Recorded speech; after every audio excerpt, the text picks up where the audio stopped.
Uma das matérias que, necessariamente, quando abordamos a questão das farmácias e dos medicamentos, tem sempre muitos comentários e muitas dúvidas por parte dos nossos telespectadores.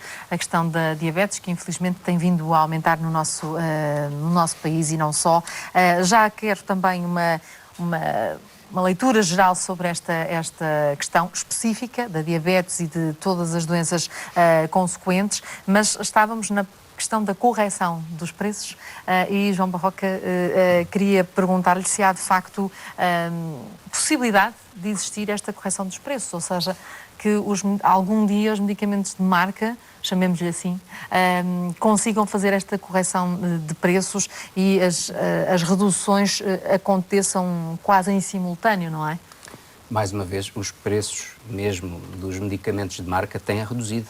As baixas administrativas e as revisões anuais de preços conduzem também a um abaixamento importante, quer dos medicamentos genéricos, quer dos medicamentos de marca. Eu tenho aqui uma redução média, pelo menos em meados de 2010, de cerca de 7%. Pode variar de medicamento de substância para substância, consoante a média dos preços europeus, mas hoje em dia, enfim, os preços dos medicamentos inovadores em Portugal está perfeitamente alinhado ou mesmo inferior à parte da média dos países de referência, Espanha, Eslovénia e Itália, agora neste caso. Mas se me permite, há aqui, falava em mitos que se põem muitas vezes, e um mito acho que é Portugal ainda não usa muitos genéricos. Usa muitos genéricos. A cota de mercado em genéricos em unidades, em dias de tratamento, que tem que ser vista assim, não se pode comparar uma caixa de 60 comprimidos com uma caixa de 10. Portanto, em número de tomas por dia, a cota de mercado de genéricos em Portugal já vai nos 30%. Dados oficiais, dados oficiais. Pode ser 60%. Pode chegar até aos Pode 60%. duplicar. Se esta cota fosse verificada, mesmo tomando em conta as regras que a própria Associação Europeia de Genéricos faz nos outros países, já dava em Portugal 40%. Portanto, estudos feitos por entidades independentes. Portanto, é forte a utilização de genéricos. Quando uma molécula tem genéricos, caso de medicamentos para o colesterol, antihipertensores... Estes que estávamos a ver, por exemplo, enfim, não é? mesmo antibióticos, são muitos os casos que nós temos utilização de genéricos bem superior a 90%, ou seja, é quase tudo já a utilização de genéricos. Isso é, enfim, claro, se falarmos em medicamentos, vou citar um exemplo, uma simvastatina, os genéricos são bem superiores a 90%. Enfim, só para ficar num exemplo aqui. Sim, por acaso, esse exemplo foi um dos que... O omeprazol é outro exemplo que se fala, enfim, muito superior a 90%. Se pode interromper, se me permite, este é um dos problemas maiores. Quando se diz que a cota dos genéricos não atingiu de alguns países europeus ou países ditos desenvolvidos, o grande problema é exatamente esse, é que os genéricos têm aparecido nestes medicamentos de maior consumo e omeprazóis, ciprofloxacina, simvastatina, estão todos na cota dos 90%. Agora, no global, não chega a essa cota porque não houve ainda interesses das companhias de genéricos fazer genéricos numa série de outros medicamentos. Não existem ainda muitos outros medicamentos. Hoje existem mais de 200 medicamentos genéricos disponíveis em Portugal. E se formos ao relatório oficial do Infarmed, mostra que o potencial de genéricos hoje é mais do que duplicar a sua utilização. Ou seja, de um potencial de 100%, apenas 42% são medicamentos genéricos. Portanto, a utilização em algumas moléculas já é grande, mas num conjunto alargado de moléculas pode ser muitíssimo maior do que aquela que é atualmente. Eu concordo, o que devo chamar, e vou à pergunta anterior e ao problema anterior, tudo isto tem de evoluir nesse sentido, e tem, pegando nos números nesta evolução, é uma evolução contínua e muito, muito intensa até, no aumento de embalagens vendidas, não no aumento dos preços, como vimos, esse tem diminuído, por razões óbvias. Agora, essa progressão tem de ser feita com a devida cautela, e eu digo isto, posicionando como médico e como representante da Ordem dos Médicos, porquanto nós encontramos, e eu vou à outra pergunta, encontramos por vezes situações em que vamos consultar a lista de genéricos e temos 41 genéricos, estou a pensar com preços num dos medicamentos, com preços que vão desde 1,25 até 17 ou 18 euros, e que tem 10 genéricos com preço superior ao produto de marca. Esta é uma dúvida, Paulo, que está a ser levantada pelos telespectadores. Isto cria uma situação conflituosa. Não é de dúvida, é de conflito ao próprio médico, que diz assim, o que se passa aqui, quando eu tenho um genérico que consegue vender por 1 e tal ou 2, e o outro genérico vai vender por 12 ou 13. O médico diz, bem, pelo sim, pelo não, vou jogar, porque há uma afirmação que tem que fazer, e esta pode estar como resposta à senhora que pôs a sua dúvida. Os médicos receitam genéricos, a prova é que 90 e tal % de alguns deles estão a sair, e são de receita médica obrigatória. Esta, quando fala, por exemplo, do omeprazol, que é uma substância, é um medicamento, podemos chamar-lhe anti-ulceroso, para as pessoas perceberem... Pode, para entender. Diminuir a secção gástrica pode não ser só anti-ulceroso, mas protetor da mucosa do estômago. Portanto, muita gente toma esta substância para proteger o estômago, por assim dizer. Eu acho que é mais fácil perceberem lá em casa. É sempre a úlcera. Esta substância teve oscilações de preço nos genéricos entre 40 euros, sensivelmente, para 5 euros. Sim. Hoje a faixa de preço já é bastante menor. E há uma coisa que nós já estamos de acordo, é que medicamentos, genéricos ou não, muito semelhantes, muitas vezes têm preços demasiado diferentes. E que isso é um problema. E, portanto, alguma coisa deve ser feita para que o diferencial de preços em moléculas iguais ou muito semelhantes não seja demasiado grande. Estamos absolutamente de acordo. Outra coisa que concordamos integralmente com a Ordem dos Médicos é que a utilização de medicamentos genéricos, preferencialmente, deve ser através da educação e da posição e da partilha de informação entre o médico e o utente. Ou seja, estas coisas não devem ser à força, devem ser feitas com a rapidez necessária, mas sempre com os profissionais de saúde diretamente envolvidos nessa decisão. E, portanto, concordamos integralmente que não é apenas uma questão de preço, é uma questão também de partilhar a situação com os profissionais, em especial o médico, que é naturalmente a pessoa indicada para escolher o medicamento adequado para cada doente. Que se sabe hoje, pelas guidelines terapêuticas... É uma questão de ganhar confiança. Sem dúvida. O médico, o doente... o medicamento. O próprio medicamento. O próprio medicamento é um ganhar de confiança numa situação que urge regulamentar melhor. Claro. É evidente que estamos no mercado de livre concorrência e, como tal, não há preços únicos. Mas uma disparidade tão grande neste leque tem de ser regulamentado. Muitas vezes é dentro do próprio genérico, mas é também o exemplo que nós demos. Um medicamento em tudo semelhante a outro, um custar 5 e outro custar 50. Há alguma coisa que eventualmente deveria ser repensada em termos, fundamentalmente, do benefício terapêutico, ou seja, da eficácia e da segurança de cada medicamento. É isso que, em grande parte, justifica que o preço seja mais baixo ou mais elevado. Nós temos, se me permite, João, partilhar também a perspectiva dos nossos telespectadores. O Sandro Figueiredo é técnico de farmácia e diz-nos no nosso Facebook que vê uma prática corrente. O Estado avança com a notícia de que o preço dos medicamentos vai baixar. No entanto, omitem que várias vezes as comparticipações também baixam e alguns medicamentos não alteram ou ficam mais caros para o próprio utente do que antes. Logo, a poupança é para o Estado, mas nem sempre para o utente. Isto é uma situação que se verifica? Por vezes, a doutora Suzete já há pouco fez referência a isso, tem havido casos em que há alteração de preço, abaixamento de preço, e também alteração nas comparticipações. Por exemplo, agora em abril, houve alteração dos preços e não houve alteração das comparticipações. Portanto, isso depende da política do Estado. Interessante, se me permite, e o que eu queria referir era uma coisa que devíamos também deixar clara, que é, não existe falsa inovação no mercado. E isto é importante porque cria mito. Um medicamento inovador, para chegar ao mercado, teve que provar mais-valia clínica e mais-valia terapêutica versus os concorrentes que estão no mercado. Teve que apresentar estudos farmacoeconómicos, senão não tem reembolso. Então, um medicamento, quando chega ao mercado, teve o aval de peritos, clínicos, económicos, enfim, para que a agência regulamentar, o Infarmed, o pudesse aprovar. Para a Agência Europeia do Medicamento aprovou. Portanto, se aprovaram técnicos competentes, é porque consideraram que aquele medicamento tinha valor agregado. Senão, ele nunca vai ser reembolsado.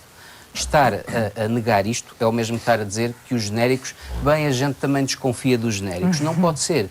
A agência reguladora, o Infarmed, se põe o genérico cá fora, temos que acreditar no genérico. Claro. Mas, ao mesmo tempo, se põe um medicamento inovador no mercado, e se o medicamento é lançado, não podemos vir depois dizer que isso é falsa inovação. Claro, mas Isso a também Apifarma tem vindo a defender, até há vários anos, pelo menos há 6 anos que estamos aqui na Sociedade Civil em parceria, a questão do sistema de comparticipações, porque no fundo Sim, o que continua a acreditar que é necessária uma grande revisão, porque o valor do medicamento, a noção que nós temos do valor do medicamento, até a própria noção, deixe-me reformular, que nós temos valor do medicamento hoje em dia não é, eu acho que não está assim tão explícita quanto isso, mas começando pela comparticipação, o valor, o custo do medicamento e aquilo que é financiado pela sociedade continuam a achar que é uma revisão urgente, não é verdade? O que refere é muito importante. Uma coisa é o valor, o custo do medicamento, outra coisa é o que a sociedade decide, enfim, financiar desse medicamento. Portanto, eu vou financiar que pessoas, vou financiar que patologias, que medicamentos, em que dimensão? Vou reembolsar a 70%, a 50%, a 80%, enfim.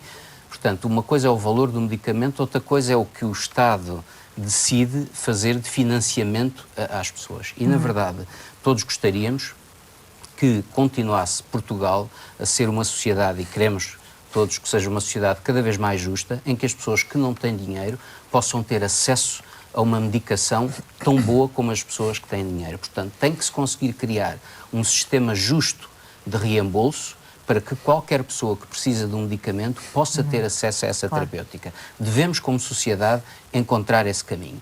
O sistema de reembolso é um pouco uma manta de retalhos, que tem vindo desde há muitos anos esta parte a sofrer alterações pontuais. E a Apifarma acha, e já referiu várias vezes, abertura ao Ministério da Saúde, achamos que está na altura de olhar de novo para o sistema de reembolso, para o sistema de comparticipação dos medicamentos como um todo.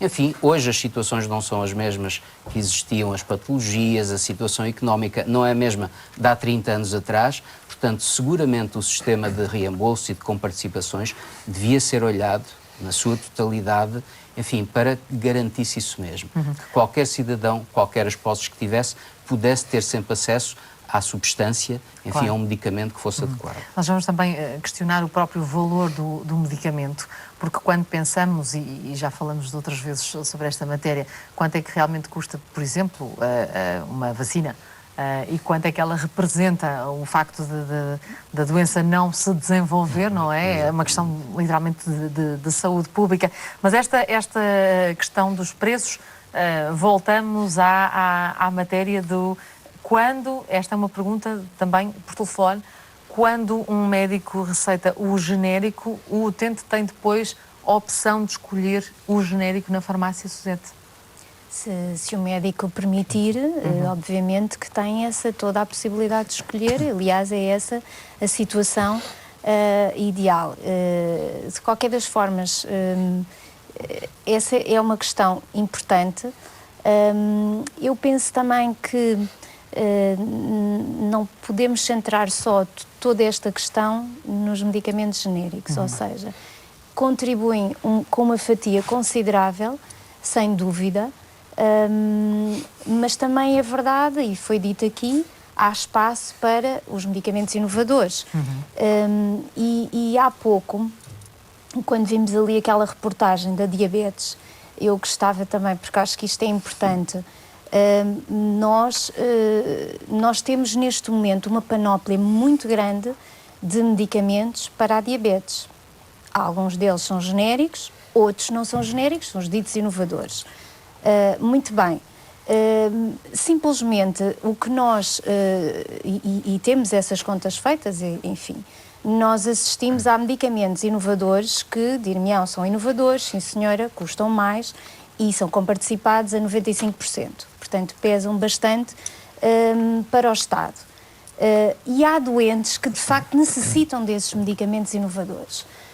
Mas a questão que nós colocamos, e volta à primeira abordagem, do lado da despesa para o Estado e para os doentes, as coisas não se podem ver só no preço. Tem que se ver também na regulação que tem que haver numa prescrição mais racional. E, portanto, a questão que colocamos é, será que todos os doentes que estão a fazer esses medicamentos inovadores não poderiam estar a fazer medicamentos ditos de primeira linha, mais baratos? Porque o que nós assistimos é que, desde a entrada de alguns desses, vou dar um exemplo, não vou citar marcas, mas há medicamentos inovadores para a diabetes, designadamente os inibidores da DPP-4 e associações, que é um nome complexo, que são as sitagliptinas, as vildagliptinas, etc., em associação com metformina. Só para se ter uma ideia, essas associações entraram no mercado sensivelmente em 2008 e passaram a despesa, saltou de 77 milhões de euros para mais de 170 milhões de euros. E o maior salto foi precisamente no aumento da prescrição deste grupo terapêutico, que, de acordo com as próprias normas da DGS, da Direção-Geral da Saúde, não é, digamos, um medicamento de primeira linha, ou seja, ele é indicado sim, há doentes que devem estar a fazer sem dúvida nenhuma. Mas não todos. Mas a questão é que são os doentes que, primeiro, não respondem à terapêutica com a metformina e, portanto, para esses deveria ser reservado este tipo de medicamentos. Ora, o que é que sucede? É preciso analisar se, de facto, todos os doentes que estão a fazer aquela terapêutica necessitam realmente dela, não poderiam estar a fazer medicamentos mais custo-efetivos e, por essa via também, ajudar, digamos, a reduzir a despesa para o Estado e para os próprios doentes. Portanto, esta questão da inovação, exatamente, dos pensamos que tem que ser vista nestas duas perspectivas. A Suzete toca num ponto que, forçosamente, eu não aceito. Porque não pode dizer que a prescrição não está a ser feita de maneira racional. Todos sabem, todos os médicos sabem que, e no caso da diabetes tipo 2, se começa, em regra, nas normas que estão a ser feitas pela Direção-Geral de Saúde, isso fica bem explícito, se começa por um tratamento, em princípio, com a metformina, e depois, se não há resposta, se a resistência se vai estabelecendo, se passa à associação com outros fármacos, nomeadamente com as gliptinas. É mais fácil dizermos assim do que os inibidores da DPP-4, ou associação com uma das glitazonas que está no mercado. Tudo depende depois do conceito médico, se vai fazer uma associação com um ou com outro, já que essas outras estão de segunda linha, são de segunda escolha. Entretanto, esta associação, por uma razão de comodidade, a respectiva indústria farmacêutica propôs a associação em comprimido único e existe essa associação. A associação está autorizada para estar no mercado. É evidente que, se politicamente foi autorizada, o Infarmed a autorizou e depois a comparticipa, é um assunto que nos foge totalmente a nós, porque o médico, nessa altura, vai prescrever, e se fosse a prescrever metformina e depois fosse a prescrever a gliptina, a soma dos dois iria ficar aproximadamente o mesmo, já que a gliptina só existe como marca, em nomes de marca não existe como genérico. E aí sim o Infarmed fez um certo jogo na fixação do preço, de maneira a que aproximasse o preço desta associação. Portanto, aí eu não digo que não haja uma racionalização, não aceito que diga, porque essa racionalização existe. Não estou a dizer que não haja médicos que não fazem nada disso e que não cumprem nada disso. Todos nós fazemos as neiras e podemos estar a fazê-las, e passe a franqueza do termo, podemos estar a fazer. Agora, a grande maioria, de certeza, que não faz isso e que sabe o que está a fazer. O que se pôs aqui foi um problema, quanto a mim, muito mais delicado, que é um problema social, que o João Barroca tornou aqui a levantar. É porque é que a diabetes é comparticipada a 95%, os medicamentos para a diabetes, e todos os medicamentos que... Inerentes, digamos. Inerentes, ou até que, se não tomar, agrava-se a situação, ou então são consequência da diabetes que é preciso tomar ao mesmo tempo, Já não são. Se não estão dessa maneira. Ou seja, E eu os levanto medicamentos... eu levanto só um problema que politicamente às vezes não se pensa. Muito do consumo dos medicamentos, e não é o consumo dos medicamentos que tem o maior peso nos custos de saúde, nem coisa que se pareça. Nem coisa que se pareça. Claro que É tempo de começarmos a dizer isso, não é isso que pesa mais nos custos de saúde. Nós temos de pensar que somos quase 2 milhões de portugueses com mais de 65 anos. E, a partir desta idade, será raro o cidadão que não esteja a tomar medicamento para o reumatismo, medicamento para a tensão, medicamento para o colesterol, medicamento antiagregante plaquetar, medicamento não sei o quê, e quando soma isto são 5, 6, 7. Claro. Isto vai A questão demográfica... O diabético tem a importantíssima. 95. O antihipertensão não tem. Claro. O antiagregante Ou seja, não tem. estamos aqui a falar que É um seria problema mais social. inteligente, mas lá está, é a tal revisão que a Apifarma Social. propõe, no sentido de eventualmente olhar para a medicação de uma determinada patologia como um todo, porque de facto não faz muito sentido uma pessoa que sofre